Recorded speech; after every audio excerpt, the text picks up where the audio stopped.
കുറച്ചും കൂടിയാണ് സ്നേഹിച്ചില്ലല്ലോ, എനിക്കൊന്നുകൂടി ലാളിക്കായിരുന്നു എന്നുള്ളൊരു ഇത് ഇപ്പം എനിക്കൊരു കുറ്റബോധം പോലെ തോന്നുന്നു. ഷഹബാസിന് സംഭവിച്ചത് നിസ്സാരമായി കണ്ട് തള്ളിക്കളയേണ്ട ഒരു കാര്യമല്ല.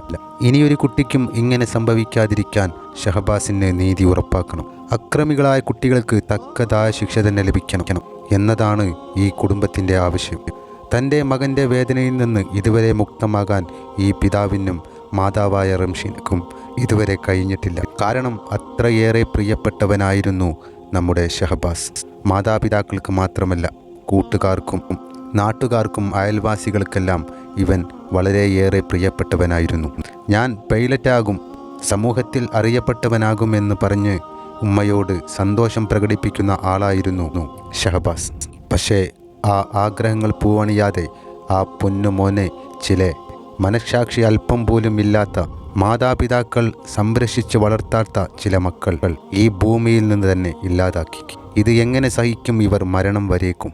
ഇവരുടെ വിഷമത്തിൽ നിന്നും ഇവർക്ക് മുക്തി ലഭിക്കണമെങ്കിൽ ഇനിയൊരു മാതാപിതാവിനും ഇത്തരമൊരു അവസ്ഥ ഭൂമിയിൽ ഉണ്ടാകില്ല എന്നുള്ള ഉറപ്പ് ഇവർക്ക് നൽകേണ്ടത് തന്നെയാണ്. അതല്ലെങ്കിൽ ഇവരുടെ മകൻ്റെ വേദനയിൽ ഇനിയുള്ള മക്കളുടെ ഭാവി ആലോചിച്ചും ഈ മാതാപിതാക്കൾ നീറി കഴിയേണ്ടി വരും.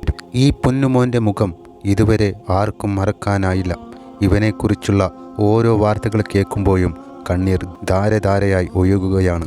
അത്രയേറെ പ്രയാസമാണ് സർവർക്കും ഷഹബാസ് എന്ന 15 വയസ്സുകാരൻ്റെ മരണം സമ്മാനിച്ചത്. എനിക്കവനെ ഒന്നും കൂടെ സ്നേഹിക്കണമായിരുന്നു, ഒന്നും കൂടെ ലാളിച്ചിരുന്നെങ്കിൽ എന്നുള്ളൊരു കുറ്റബോധമാണ് ഇപ്പോൾ എൻ്റെ മനസ്സിലുള്ളത് എന്നാണ് ഈ ഉപ്പ വേദനയോട് കൂടി പറയുന്നത്. ഇതെല്ലാം കേൾക്കുമ്പോൾ ഷഹബാസിൻ്റെ വിയോഗം നൽകിയ വേദന അത് ഇരട്ടിക്കുകയാണ്. ഷഹബാസിന് നീതി കിട്ടട്ടെ, അതിനു വേണ്ടി ഒത്തൊരുമിക്കണം, പോരാടണം, ഷഹബാസിന് നീതി ഉറപ്പാക്കണം. അങ്ങനെയല്ലെങ്കിൽ ഇനി ഒട്ടേറെ ഷഹബാസിൻ്റെ ദാരുണ അന്ത്യങ്ങളും ഇതുപോലെ പല മാതാപിതാക്കളുടെ തീരാ കണ്ണീരും നമ്മൾ കണ്ടു നിൽക്കേണ്ടി വരും. സമൂഹത്തിൽ അറിയപ്പെടുന്ന ഒരാളാവണം, അതായത് പൈലറ്റ് ആവണം എന്നാണ് അവൻ്റെ ഏറ്റവും വലിയ ആഗ്രഹം. അപ്പോൾ ഉമ്മാനോട് ഇങ്ങനെ നിരന്തരം പറയാം. മാമന്മാരെ വിളിച്ച് പറഞ്ഞു. മാമന്മാർ പറഞ്ഞെന്തോ പിന്നെ അതൊന്നെങ്കിൽ പ്രശ്നമാക്കണ്ട, അതൊക്കെ നമുക്ക് എന്തെങ്കിലും ആക്കാം, കുറച്ച് ഉപ്പ് തരും, കുറച്ച് ഞങ്ങളിത് അങ്ങനെ ഷെയർ ചെയ്ത് ഞാൻ ചെയ്യാമെന്നൊക്കെ പറഞ്ഞു. അതിൽ ഒരു ഉറച്ച വിശ്വാസമാണ് ഉണ്ടായിരുന്നു. അതായത് വൈ തെറ്റണ്ട വെച്ചിട്ട് ടൈമിന് മരുവിനായി കഴിഞ്ഞാൽ അവിടെ ചെറിയൊരു പള്ളിയുണ്ട്. ഈ വില ഫ്രണ്ട്സ് എല്ലാം കൂടി അവിടെ മരുവിസ്കരിക്കുന്നു. അത് കഴിഞ്ഞിട്ട് ഒന്ന് കുറങ്ങാട്, തൊട്ടടുത്ത് തന്നെ കുറങ്ങാട് അല്ലെ പൂനൂര് വന്നു. അത് കഴിഞ്ഞ് ഞാൻ അമ്മ വിളിക്കും, അവിടെ ഉള്ളത് 7 മണിയൊക്കെ ആകുമ്പോഴേക്കും അത് തിരിച്ച് വീട്ടിലെത്തുകയും ചെയ്യും. അതിൽ അനിയന്മാരെന്ന് വെച്ച് കഴിഞ്ഞാൽ വളരെ എന്താ വെച്ച് കഴിഞ്ഞാൽ അനിയന്മാരുമായിട്ടുള്ള ഒരു ഇതെന്ന് പറഞ്ഞു കഴിഞ്ഞാൽ ഓവർ ലാളിക്കല്ല സ്നേഹിക്കും. എന്നാലും ഓനെന്ന് പറഞ്ഞു കഴിഞ്ഞാൽ ഭയങ്കര ഒരു സ്നേഹം. രണ്ടാമത്തെ ആളെന്ന് പറഞ്ഞു കഴിഞ്ഞാൽ ഞാൻ 30 രൂപ കൊടുക്കുകയാണെങ്കിൽ 20 രൂപ മെറ്റോന് കൊടുക്കും. അങ്ങനെ വാങ്ങി വെക്കും. പക്ഷേ ഈ ക്യാഷ് വാങ്ങി വെക്കുന്നതിനാണ് ഈ ഏട്ടന് എന്നെ കൊടുക്കാൻ വേണ്ടിയിട്ടാണ്. എന്നാലും ഇനി ആർക്കും ഈ ഒരു സംഭവം ഉണ്ടാകുമ്പോൾ അതുകൊണ്ട് ഇവനാലൊരു മാറ്റം സമൂഹത്തിന് വരികയാണെങ്കിൽ ഓനൊരു നന്മ കിട്ടട്ടെ.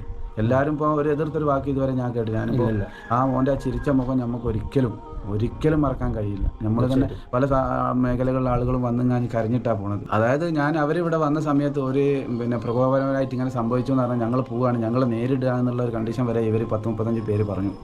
ആ സമയത്ത് എനിക്ക് അവരോട് പറയാനുള്ളതെന്ന് വെച്ച് കഴിഞ്ഞാൽ ഞാൻ പറഞ്ഞു ഇത് ഞങ്ങളെ വിഷയങ്ങളാണ്.